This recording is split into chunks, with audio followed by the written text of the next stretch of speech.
Welcome back to my kitchen. Today we are going to make my recipe for a zucchini or courgette turkey lasagna. Now lasagna is one of those classic dishes full of comforting, familiar flavors that we usually eat a lot of during the holiday season or those chillier winter months. But classic lasagna is full of rich, heavier ingredients. So in a classic lasagna, we usually see a lot of cheese, we see sheets of pasta, and we see ground beef or sausage. Today's recipe is my effort to take a familiar comfort meal that we all know and love and lighten it up a little bit with a few swaps. So the first swap that we're going to make is, instead of sheets of pasta, we are going to do thinly sliced ribbons of zucchini.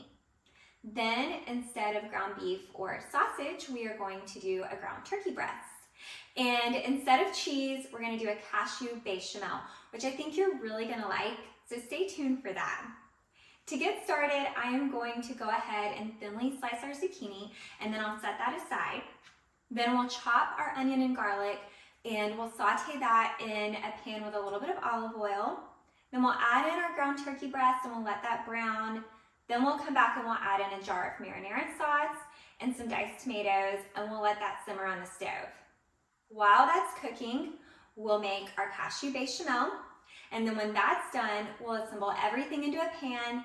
We'll pop it in the oven for a little while just to warm and cook through and get nice and brown, and then we'll take it out and we'll do a taste test. This is a recipe that I think you're really gonna like, and I'm really excited to share. I've been making this one for a few years now, and it is definitely one of my favorites.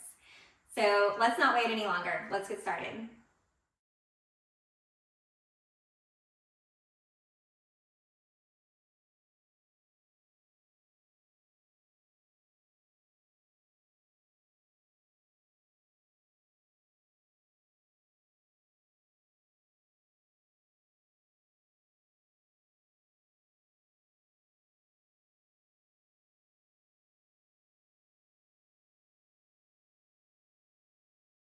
Okay, you can see I've got the zucchini thinly sliced here.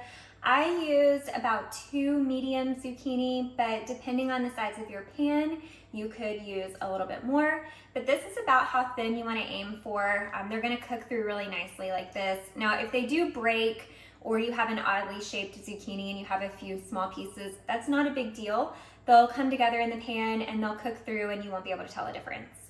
I've also got my onion and garlic chopped here, so I'm going to add that to a pan with some olive oil, and then I'll brown in the turkey breast and add in our marinara and tomatoes, and then when that's simmering, I will come back and we'll make the cashew bechamel.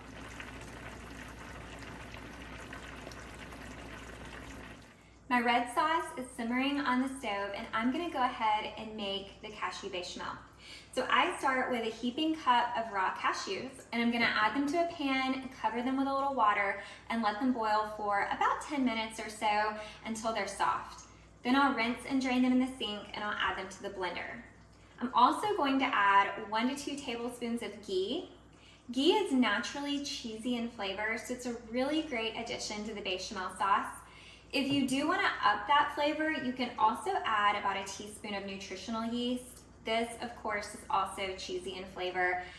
It is totally optional though. I don't usually use the nutritional yeast. You can if you want, but I don't find it to be a necessary ingredient. Now, the texture we're going for here is thick and creamy. We want to be able to spread it between the layers of our lasagna. So as we blend, we may have to stop and add a little water or almond milk to get that right texture. But I'll show you when it's all done, and then we'll layer it all into the lasagna. I've got all of my ingredients here ready to be layered into my lasagna pan.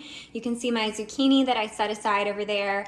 I've got my red sauce, and I've been letting that cool for a few minutes. And then I've got my cashew bechamel.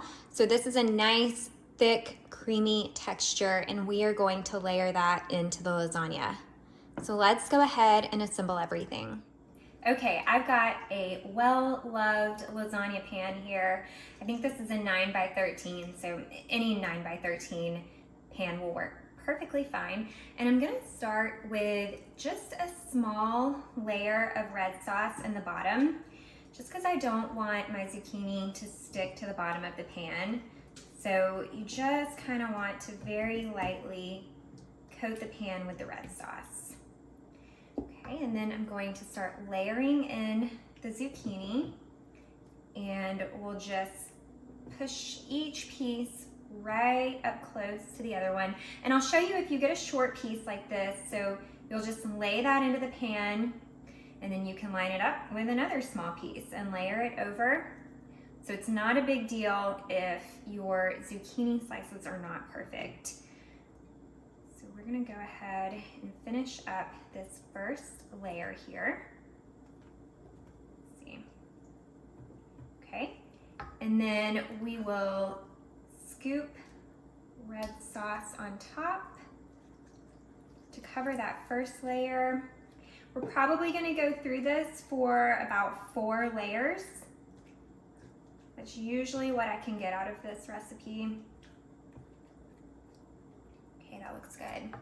And then we're going to do a layer of the bechamel, and I like to kind of dot it on the top here.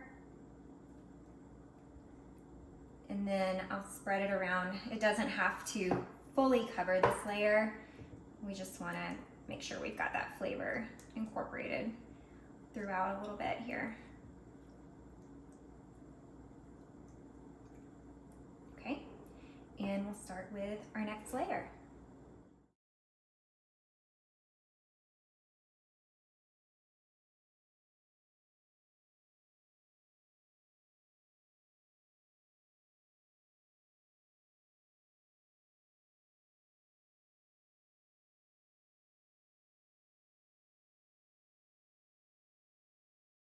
The lasagna is fully assembled and it looks so yummy.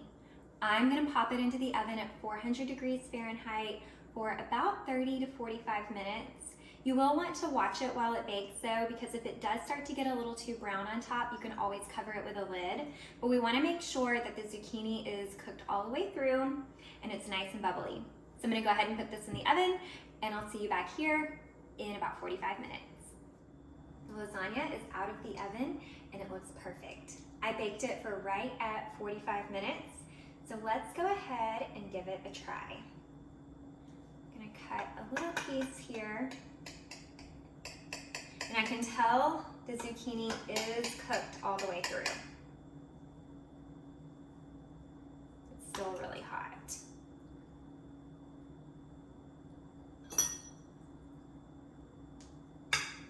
Yeah, you can see the creaminess from that bechamel in here as well.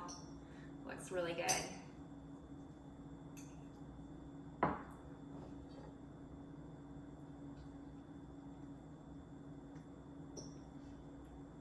Tastes just like lasagna. The flavor on this is great. It will be just like one of your favorite comfort food meals, but again, without the heavy, super rich ingredients. So if you do want to try this, you can get the full recipe on my blog at turningintohome.com. And as always, let me know if you try it and what you think.